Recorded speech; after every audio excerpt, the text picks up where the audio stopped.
A ver, pensemos en esto por un momento. ¿Qué tan real es la realidad que vemos todos los días? Es una pregunta que la verdad nos ha acompañado siempre, ¿no?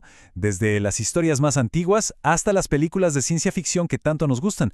Y bueno, hoy vamos a meternos de lleno en ese misterio. Exacto. Esta idea de que quizás lo que vemos no es toda la verdad, no es para nada nueva.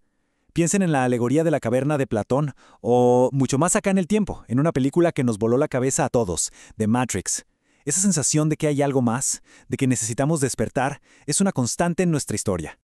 Y es que esa sensación de despertar es el centro de todo. En este análisis vamos a explorar justo eso. ¿Qué significa realmente estar programados? Y lo que es aún más emocionante, ¿cómo podemos empezar a desprogramarnos? Este será nuestro viaje. Vamos a empezar con un rompecabezas filosófico que nos va a dejar pensando y vamos a terminar con una guía súper práctica para tomar las riendas de nuestra propia percepción. Muy bien.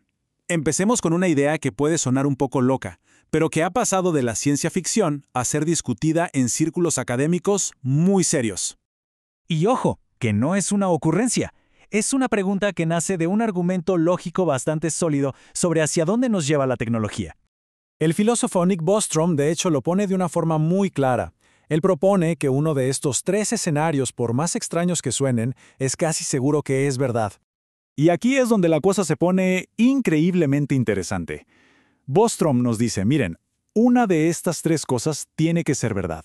O nos extinguimos antes de volvernos súper avanzados, o llegamos a ser así de avanzados, pero por alguna razón no nos interesa para nada simular a nuestros antepasados.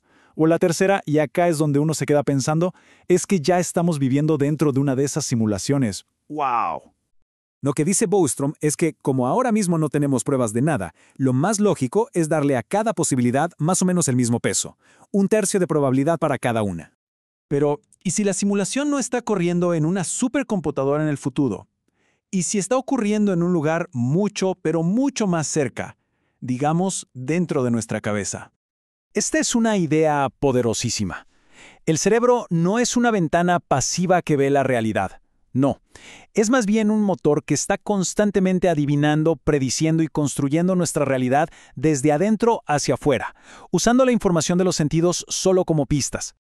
Y esta frase lo resume todo. Es un cambio de perspectiva total. La realidad no es algo que se encuentra afuera, sino algo que se crea adentro, en la mente.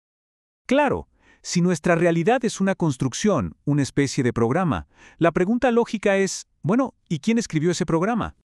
Esto nos lleva a ver al programador más cercano que tenemos, nuestra propia mente, y ese código que corre por debajo de nuestra conciencia.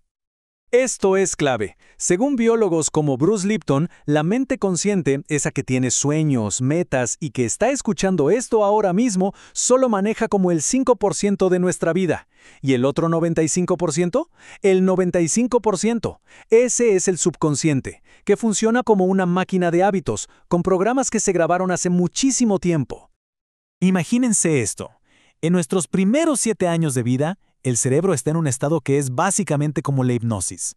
Estamos grabando todo, absorbiendo las creencias, los miedos y los comportamientos de nuestra familia y de la sociedad directamente al disco duro, sin ningún filtro. Y toda esa programación temprana es lo que forma eso que a menudo llamamos ego. Es esa vocecita interna que siempre está comparando, juzgando, preocupándose, la que nos hace sentir que algo nos falta. Ese es el programa corriendo en automático. Pero aquí viene lo mejor de todo. Si fuimos programados, la gran noticia es que también podemos desprogramarnos y reprogramarnos. El proceso es un camino. Empieza por darnos cuenta, por reconocer que nuestra forma de ver el mundo fue aprendida. Luego se trata de cuestionar esas ideas, observar nuestros pensamientos sin engancharnos y finalmente elegir conscientemente qué nuevas creencias y hábitos queremos instalar. Y existen herramientas muy poderosas para hacerlo. Cosas como aprovechar ese momento justo antes de dormir, cuando el cerebro vuelve a estar en ese estado teta, para sembrar nuevas ideas. O la simple repetición de un nuevo hábito. Practicar la gratitud por adelantado, sentirla de verdad. O simplemente hacer silencio para poder escuchar una sabiduría más profunda que el ruido del viejo programa. Y este viaje de despertar, de desprogramarse, no es algo que hacemos solos o que solo nos afecta a nosotros.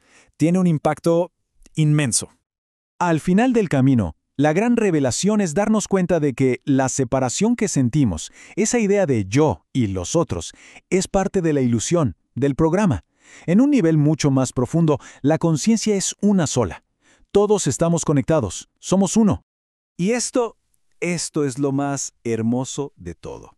Cuando empezamos a cambiar ese programa interno, cuando pasamos del miedo a uno de amor y de unidad, el mundo que vemos afuera no tiene más remedio que empezar a cambiar también. El cambio empieza adentro, siempre. Así que, al final, la gran pregunta quizá no es si estamos o no en un programa. La pregunta más poderosa es, sabiendo que tenemos la capacidad de escribir nuestro propio código, ¿qué realidad tan increíble podemos empezar a crear juntos?